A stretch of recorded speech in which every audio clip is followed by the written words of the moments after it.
Baik teman-teman, malam ini kita akan bahas tema tentang gimana kita belajar memahami maunya Allah. Gimana kita belajar mengerti apa yang Allah kehendaki di dalam satu peristiwa kalau kita ngalamin sesuatu. Karena kalau kita nggak ngerti maunya Allah, nggak ngerti apa kehendak Allah di dalam apa yang kita alamin, kita jadi gampang putus asa. Kita jadi kadang-kadang malah berburuk sangka kepada Allah. Kalau udah berburuk sangka kepada Allah, pasti kita akan mengambil jalan-jalan yang harusnya kita hindari. Nah, kita belajar nih memahami Allah kayak gimana sih maunya. Dan orang yang dekat sama Allah ngerti banget yang gini-gini nih. Kita pengen belajar kayak gitu juga. Kan ada orang, sebutlah kita ya sama teman. Kita tuh udah dekat sama dia dari SD, kita udah barengan. Sama-sama SD tapi beda SD-nya. Gak lucu ya? Gak ketawa gitu. Dari SD udah barengan, SMP barengan, SMA barengan, kuliah barengan, nikah sendiri-sendiri. Nah udah dari dulu tuh kita udah kenal banget sama dia. Jadi kan kita udah punya feel ya. Udah ngerti banget lah, udah peka banget dia kayak gini, dia kayak gitu, dia lagi sedih, dia lagi marah, dia tersinggung. Kita udah ngerti banget nih. Begitu dia ngomong satu kata, kita langsung ngerti. Misalnya dia ngomong apa gitu, oh berarti dia lagi gak enak hati nih.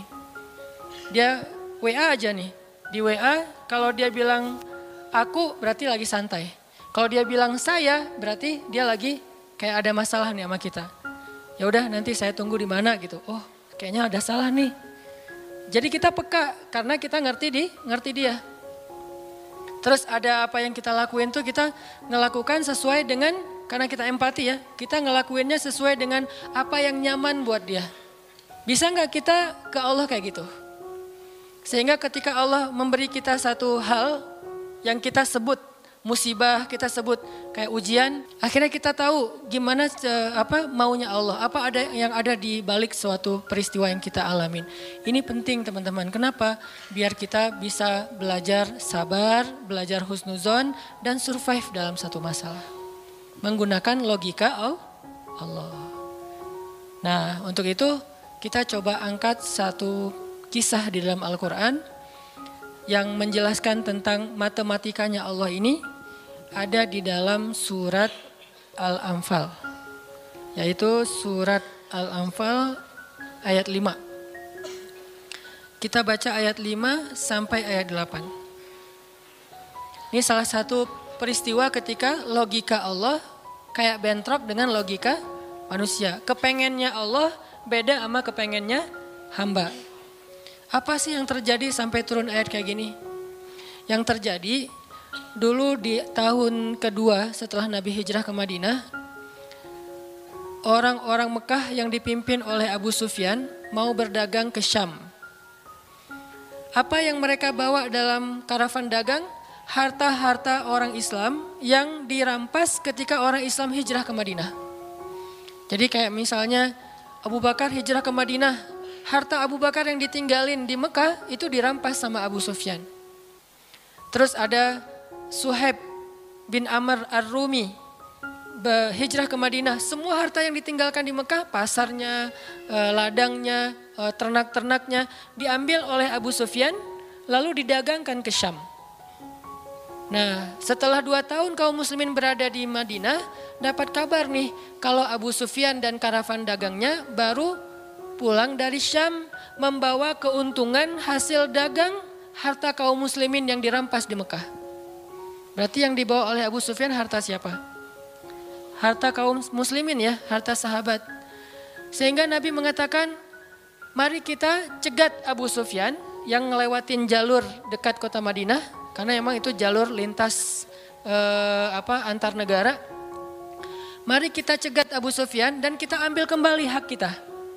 Itu tawaran Nabi kepada orang-orang Muhajirin. Makanya bisa dibilang perang Badar ini perang khusus buat orang Muhajirin. Orang Ansor gak boleh ikut. Karena awalnya juga pengen ngambil harta orang Muhajirin. Itu skenario awal. Mencegat karavan dagang untuk mengambil kembali hak mereka. Yang namanya karavan dagang kan gak banyak pengawal. Beda dengan pasukan perang.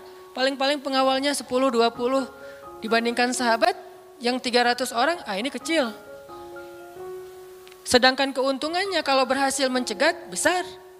Jadi tantangannya, resikonya kecil, keuntungannya besar. Ini skenario awal. Sehingga para sahabat semangat. Udah 2 tahun kita kelaparan, udah 2 tahun kita gak punya apa-apa. Bergantung kepada orang Ansor, gak enak sama orang Ansor. Masa makan terus di rumah orang? Nah sekarang kebetulan harta kita lewat nih. Ya udah kita rampas lagi. Itu skenario awal. Udah siap-siap nih. Udah siap-siap mau berangkat jalan. Tengah jalan Abu Sufyan dapat berita. Kan pakai mata-mata gitu. Dapat berita bahwa kaum muslimin mau mencegat. Akhirnya Abu Sufyan langsung nelpon Abu Jahal. Jahal gitu. Nelpon Abu Jahal. Dan sinyalnya bagus lagi waktu itu. Langsung telepon. Gak putus-putus. Kita mau dicegat nih, coba kamu kirim pasukan untuk melindungi karavan dagang. Soalnya harta yang kami bawa juga ada hak kamu di situ. Jadi diiming-imingi. Abu Jahal pun kemudian mengumpulkan orang-orang Mekah sebanyak kurang lebih 1.000 orang untuk mengawal karavan dagangnya Abu Sufyan. Langsung melesat, satu pasukan bergerak cepat sehingga sekarang ada 2 target. Satu karavan dagang, satu lagi pasukan militer yang jumlahnya 1.000 orang. 3 kali lipat lebih banyak dari kaum muslimin. Tiba-tiba turun ayat kepada Nabi. Terus Nabi mengatakan kepada para sahabat, wahai para sahabat, sekarang kita punya 2 pilihan. Mau tetap mencegat Abu Sufyan atau kita sekarang malah beralih ke Abu Jahal dengan pasukannya. Sok pilih yang mana kalian. Kaum muslimin sebagian besar memilih tetap seperti rencana awal mencegat karavan dagang. Jangan mencegat pasukan. Ngapain kita capek-capek perang sama Abu Jahal, untungnya nggak ada. Terus pasukannya lebih banyak, resikonya lebih besar. Dan mereka terlatih, kita sipil yang dipersenjatai seadanya. Mending kita tetap kepada Abu Sufyan, untungnya besar, resikonya kecil, dan sama-sama sipil. Tapi ternyata ketika disuruh pilih kayak gitu, kaum muslimin udah memilih pilihan mereka, Allah memilih pilihan Allah. Kata Allah, enggak, aku memilih kalian menghadapi Abu Jahal. Berat gak sih kayak gitu? Ini matematika Allah, hitung-hitungannya Allah nih. Logika Allah. Kadang hidup kita kayak gitu banget teman-teman. Kita pengen kuliahnya ini, ternyata yang lulusnya bagian ini. Jadi kadang-kadang kepengennya kita sama Allah itu suka bentrok. Dalam kondisi kayak gitu apa yang harus kita lakukan? Termasuk kepengennya kita gak punya anak dulu. Tapi gak tahu gimana caranya tiba-tiba punya anak misalnya. Masih gak tahu lagi gimana caranya ya. Kan ada tuh udah nikah, kita jangan punya anak dulu ya, karir dulu, ya aja. Tapi ternyata gak ada ikhtiar, pasrah gitu ya, akhirnya punya anak misalnya. Kan bukan kepengennya kita. Atau pengen punya anak tapi belum punya aja, udah 15 tahun menikah belum punya anak. Kayak Nabi Zakaria, gimana nih? Ketika apa yang kita inginkan dengan apa yang Allah inginkan, kesannya bentrok. Itulah yang terjadi kepada kaum muslimin dalam perang Badar. Mereka pengen Abu Sufyan, Allah pengen Abu Jahal. Sehingga Allah katakan di ayat 5-nya, wa inna fariqam minal mu'minin lakarihun. Walaupun sebagian orang-orang yang beriman itu karihun, gak suka. Sehingga pada diam-diam mereka sebetulnya ngeluh gitu. Kenapa ya jadi berubah gini, tahu gini dari awal gitu kan ya. Mulai desas-desus di antara kaum muslimin. Karihun, tidak suka dengan pilihan ini. Gak suka dengan tawaran ini. Inilah yang terjadi. Dan kita kadang-kadang juga karihun dengan kehendak Allah. Karihun, kenapa sih harus kayak gini? Kenapa sih saya hidupnya gini-gini amat? Kenapa saya yang diperlakukan kayak gini? Kenapa? Tapi kan Allah punya rencana. Dan rencana Allah pasti yang terbaik daripada rencana kita. Masalahnya gimana kita bisa ridho, bisa rela kalau kondisi itu terjadi dalam hidup kita. Kita sih yakin, ini adalah qadarullah, keinginan Allah. Tapi bikin kita yakin itu jadi berbuah, yakin itu kan kayak pohon ya. Iman itu adalah pohon. Gimana biar pohon ini berbuah? Salah satu buahnya itu adalah sifat ridho, sifat nerima. Sehingga dengan sifat ridho itu akhirnya kita punya kebaikannya jadi bisa survive, tenang hadapi masalah, sabar dan seterusnya. Nah, gimana caranya?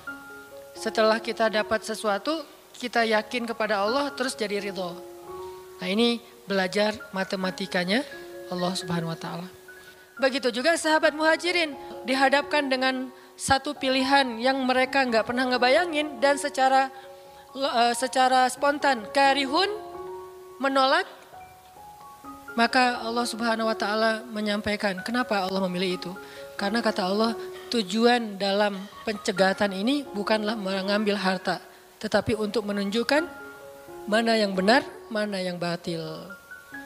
Ya sudahlah, daripada menentang Allah, sami'na wa ata'na, ikut. Walaupun sebetulnya hatinya masih karihun, gak rela gitu. Ikutlah pilihan Allah dan Rasul.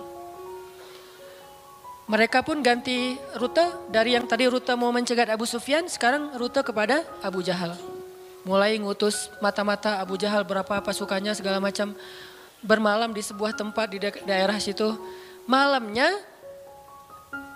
Nabi itu gak bisa tidur. Nabi sepanjang malam beristighosah. Jadi istighosah itu teman-teman salah satu di antara sunnah-sunnah Nabi SAW. Apa istighosah artinya? Doa yang sangat lama. Nabi malam itu sama Abu Bakar berdua gak tidur. Yang lain pada tidur kan besok mau perang nih. Malam ini mereka tidur, besok mau tanding aja disuruh tidur kan ya. Apalagi besok mau perang. Tidur, wajib tidur. Yang belum tidur pokoknya pura-pura tidur. Tidur aja. Nah, malamnya pada tidur kecuali 2 orang, Rasul sama Abu Bakar. Selalu berdua orang ini nih pokoknya soulmate banget. Direkam soulmate-nya di Al-Quran.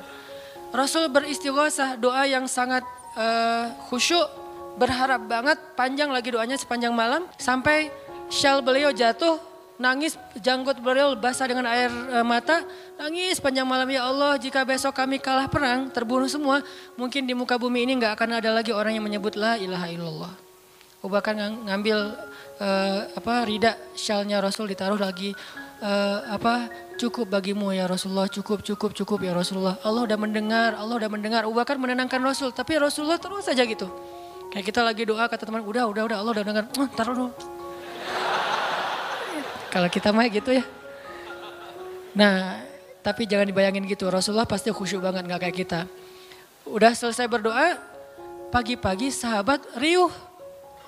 Innalillah gitu. Kalau kita kan innalillah pasti ada yang meninggal ya. Siapa yang meninggal?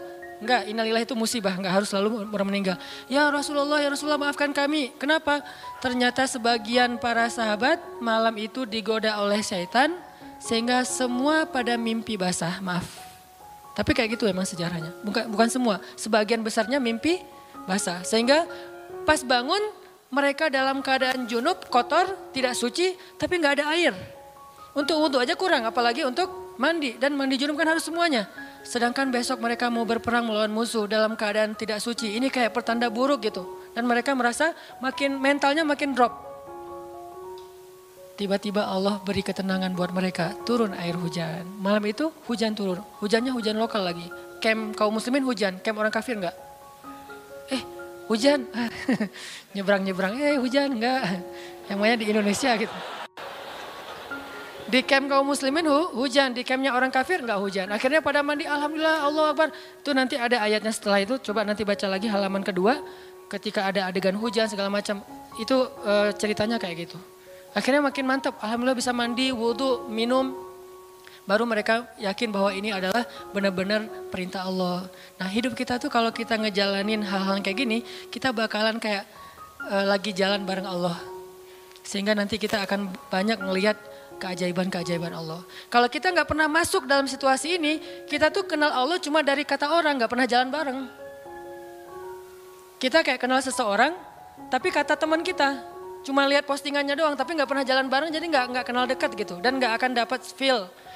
Begitu juga kita kenal Allah. Kalau kita kenal Allah hanya dalam situasi normal, wajar, nyaman, berarti kita kenal Allahnya cuma dari katanya, cenah. Nggak pernah ngalamin sendiri. Begitu kita dihadapkan dengan situasi kayak gini, berarti kita lagi diajak Allah jalan bareng. Yuk jalan bareng saya, siap ya Allah. Banyak kejutan-kejutan, banyak yang bikin kita kaget. Kenapa? Karena kita jalannya dengan zat yang maha kuasa. Dia akan tunjukin kekuasaan-kekuasaannya. Dan kekuasaan Allah yang paling luar biasa ditunjukin justru dalam kesulitan. Kalau dalam normal nggak luar biasa namanya. Jadi makin Allah makin kita sulit, Allah tunjukin kekuasaannya, di situ kita makin lihat gimana kita tuh bergantung banget sama Allah. Emang Allah bikin skenarionya kayak gitu. Sehingga kalau kita teman-teman dihadapkan atau dikondisikan sama Allah dalam suatu keadaan yang kita nggak siap, yang kita nolak, yang kita berontak, tapi di sisi yang lain kita yakin ini ketentuan Allah, belajar meyakini, oh Allah lagi ngajak saya jalan nih. Allah lagi ngajak saya jalan biar lebih kenal sama Allah. Biar Allah nunjukin langsung. Satu. Kedua, niatin juga, oh Allah pengen memperlakukan saya khusus. Gak mau pakai yang lain. Berdua aja biar Allah yang menolong saya. Karena udah gak bisa ngarap siapa-siapa. Akhirnya kaum muslimin pun melakukan peperangan Badar. Duel dulu nih. Jadi ada kayak tarung dulu 3 orang dari kaum muslimin, 3 orang dari orang kafir. Tarung salah satunya jagoannya Nabi, kesayangan dan kebanggaan Nabi banget, anak muda yang bernama Ali bin Abi Thalib. Ali maju kalah musuh, terkapar 3-3-nya mati. Kaum muslimin bertakbir, ahadun ahad. Yel-yel yang dipakai oleh Bilal dulu di Mekah, dipakai oleh kaum muslimin. Menanglah perang Badar. Dan dalam peperangan itu Allah tunjukkan yang luar biasa, kaum muslimin ditolong oleh makhluk yang turun dari langit berbondong-bondong, terbang, menyambar dengan pakai ikat kepala berwarna hijau. Malaikat. Jadi ada khusus malaikat yang tugasnya sebagai malaikat militer. Ini malaikat angkatan udara nih. Malaikat militer. Kalau yang tadi kan di Maryam angkatan darat. Jadi ngasih korma segala macam. Ini angkatan udara. Nyambar dari atas, bayangin. Kaum muslimin lagi perang, tiba-tiba serangan udara kan luar biasa tuh. Dan ini pertolongannya munculnya kenapa? Karena kaum muslimin memilih pilihan Allah. Menggunakan logika Allah. Di logika itu, di jalan itu, di kondisi itu, Allah bakalan nunjukin banyak keajaiban. Kalau kita pengen lihat keajaiban, belajarlah untuk bersabar kalau kita tiba-tiba berada dalam kondisi kayak gitu. Kalau enggak, kita enggak akan pernah ngelihat keajaiban dan kebesaran Allah. Tiba-tiba datang malaikat nyamber, terus pergi lagi, nyamber lagi. Itu berbondong-bondong tuh, ribuan malaikat. Ngapain sih kok banyak banget ribuan malaikat? Sebetulnya satu malaikat juga ngehembus kan habis tuh orang kafir ya. Ya apaan sih orang-orang, habis kan ya. Gampang kan buat malaikat, kenapa sampai ribuan? Kata Allah alasannya bukan untuk ngancurin orang kafir. Alasannya untuk meneguhkan orang beriman. Jadi Allah kirim banyak tujuannya untuk meneguhkan orang beriman. Sehingga bertambahlah keyakinan mereka kepada Allah Subhanahu wa taala. Kita aja yang memang tidak diberikan kesempatan bisa ngelihat malaikat. Tapi malaikat tuh nolongin kita. Terutama nolongin teman-teman yang masih fisabilillah. Itu Allah, malaikat dekat banget sama mereka. Saya udah gak tega nyebutnya. Udah lama kan saya gak menggunakan kata itu ya. Gak tega juga lama-lama. Teman-teman yang masih sendiri, yang masih dalam penantian, malaikat itu kalian gak sendiri. Ada malaikat di sebelah. Malaikat juga kasihan sama kita. Kita aja yang nggak ngelihat. Ada malaikat. Kenapa di sini? Saya khusus ditugaskan nemenin orang-orang kayak kamu dan teman-teman kamu. Oh ya, malaikat yang khusus nemenin yang berstatus J tadi. Ada hadisnya Ustadz? Nggak ada sih. Tapi yakinlah bahwa malaikat itu diutus untuk menolong orang-orang yang sabar. Status sabar kan bisa status masalah tadi, bisa masalah rezeki, bisa masalah sakit. Pokoknya ada malaikat aja yang nolongin mereka. Ngedoain mereka, berselawat untuk mereka, memberikan naungan rahmat untuk mereka. Pokoknya banyak tuh. Apalagi para sahabat yang tadi mau memilih pilihan Allah walaupun awalnya nolak, karihun. Karena udah milih pilihan Allah, Allah berikan pertolongan yang luar biasa. Mungkin kalau tadi mereka maksain pilihan sendiri, bisa jadi dua-duanya gak dapat. Abu Jahal gak dapat, Abu Sufyan gak dapat apa-apa. Untungnya mereka bersabar memilih pilihan Allah. Itulah hidup. Makanya teman-teman, kalau pas kita dapat satu musibah atau satu masalah, satu ujian, kehilangan sesuatu, itu berarti kita dikasih kesempatan untuk ngedapetin sesuatu yang lebih baik. Gimana caranya? Berhusnuzon kepada Allah. Karena kata Allah, ana inda dhanni abdi bi, aku tergantung prasangka hambaku kepadaku. Berarti kalau kita misalnya lagi dapat masalah, terus kita berhusnuzon, oh Allah pengen ngasih yang lebih baik. Itu Allah berarti kayak gitu. Kan kesempatan kan? Kenapa kita malah gunain kesempatan itu untuk bersuuzon? Kenalah kita dengan apa yang kita persangkakan. Aku tergantung prasangka hambaku kepadaku. Pas ada musibah kehilangan sesuatu, oh mungkin memang Allah pengen ngasih saya yang lebih baik dari ini. Ini kan udah lama saya pakai, ini udah 2 tahun, 3 tahun, pengen diganti sama Allah. Itu gitu banget Allah tuh sama kita. Terus kenapa kita gak mau berprasangka baik kalau kayak gitu? Masalah yakin. Kalau kita malah pas dikasih musibah kehilangan sesuatu bilang, apa lagi maunya Allah, kayaknya Allah gak senang dengan saya taubat nih. Maka Allah juga akan memperlakukan kita kayak kita prasangkain. Makanya kalau kita dapat musibah, ujian, itu berarti kita dikasih kesempatan untuk memikirkan sesuatu yang baik yang akan Allah kabulkan. Kalau nggak dikasih itu, berarti kita nggak dikasih kesempatan memikirkan yang lebih baik. Begitu dikasih, oh saya harus mikirin yang lebih baik nih. Kayak gitu aja terus. Apapun musibahnya. Inilah rahasia matematika Allah. Ya Allah berlakukan kepada Ahlu Badar. Ya Allah berlakukan kepada para sahabat yang berjanjian Hudaybiyah, Bai'atul Ridwan. Ya Allah berlakukan kepada Siti Hajar, Maryam, dan banyak lagi kisah-kisah yang benar yang disebutkan di dalam Al-Quran.